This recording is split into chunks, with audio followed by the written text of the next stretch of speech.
Coming up next on Rugby Wrap-Up, Matt McCarthy and Steve Lewis talking Major League Rugby. Rugby Wrap-Up brought to you in part by Irish Rugby Tours, the Rugby Tours people. A balanced palate, nutrition for peak performance.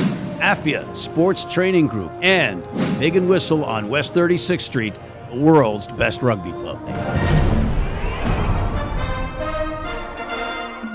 Hey everybody, welcome back to Rugby Wrap-Up. Matt McCarthy and Steve Lewis once again at the Fantasy Sports Network, Studio 34 in Midtown Manhattan, talking Major League Rugby. Steve, our guest this week in our other segment was Dan Moor of the Toronto Arrows. An articulate young man. Very impressed by him. He's a good rugby player and he's smart cookie. Credit to the organization, as they might say up north. Indeed. Right? Okay, so let's talk about last week before we talk about what's coming up. San Diego with a big win. Yeah, big win. Torrential rain, unusual for Southern California, but they stuck to it, and not many people took them to win this game, but they did. They came out, I think it was 17-12. Bit of a statement, actually, because, Seattle came out beating Glendale, won it last year. Good victory for San Diego. You know, the key point in that game was the Phil Mack yellow card led to a penalty try for San Diego, but they showed some resiliency coming back from that loss against Rooney. Yeah, and I actually think one of the key people is one of the Paddy Ryans operating the league. This Aussie guy, he's strong in the scrum, handles well. I mean, he's got 50-plus caps for the Waratahs. He's making a real difference because they were vulnerable in the set piece last year.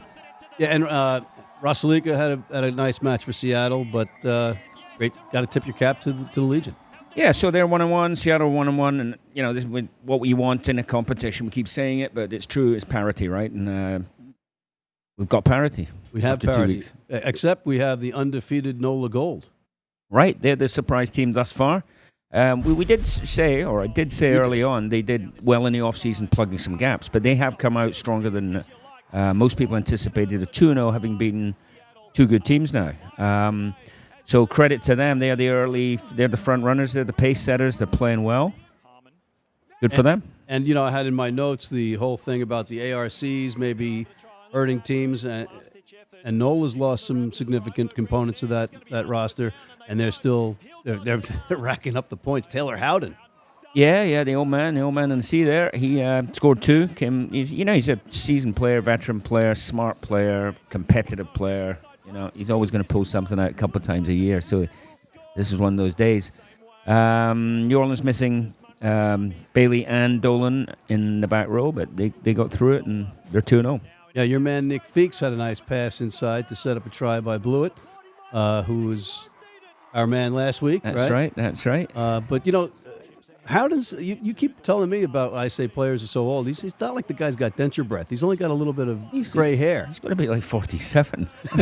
I coached him in Denver at least 20 years ago. All right, Taylor, you could be on my team any day of the week. You were a wrecking ball out there. Good stuff.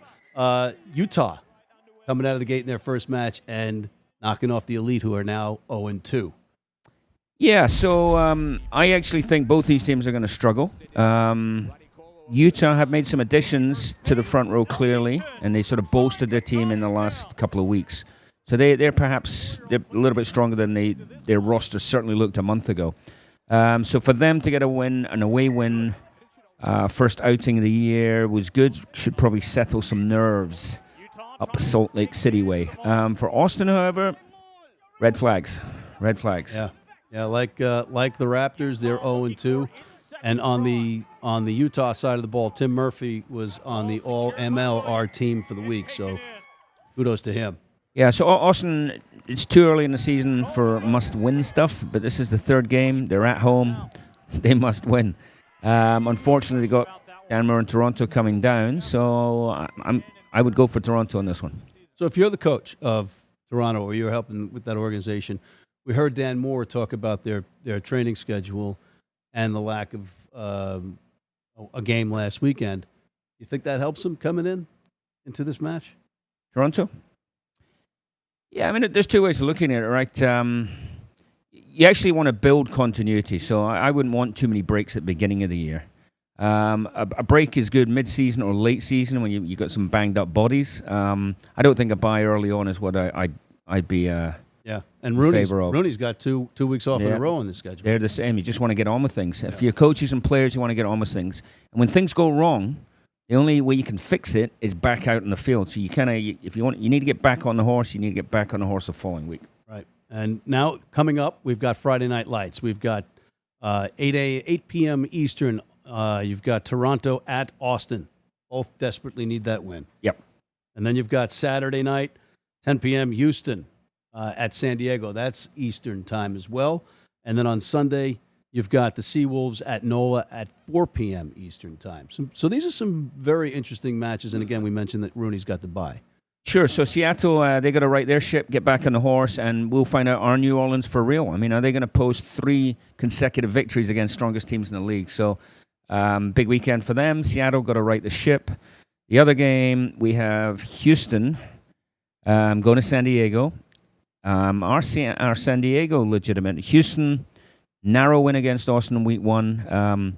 I still maintain the Texas teams are going to struggle. Won't make me friends in the Lone Star State, but I think Houston and Austin.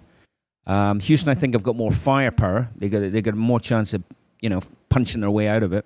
But I think they are under pressure early on. All right, so let's make our quick predictions on those matches. Let's go Friday night. Toronto at Austin. What do you like? Arrows. Agreed. Saturday night. Houston at San Diego. Legion. Agreed. And finally, you've got Nola Nate Osborne and co. Trying to go 3-0 in this ARC depleted week against the Seawolves. Gold. I can't disagree with you. We are in cahoots here again. We're in harmony for once. Yes, and it's just it's just one of those things. But I think the Seawolves are gonna be very competitive, and we shouldn't be underestimating them by any stretch of the imagination. But on that note, my friend, do you have a final thought? No, it's week 3 out of 16, and it's starting to get interesting. The stories are starting to develop. Right, different narratives, different clubs. It just gets better every week. Yeah, and the fact that there's solid TV coverage or availability to watch these matches is great. Kudos to the MLR for handling that. On that note, my friend, we are out of time. But, folks, make sure you check out our interview with Toronto Arrows star Dan Moor and our segment on the World Cup, on the World Sevens and the ARCs and the Six Nations. On behalf of Mr. Steve Lewis, I'm Matt McCarthy at the Fantasy Sports Network, Studio 34 in New York City, signing off.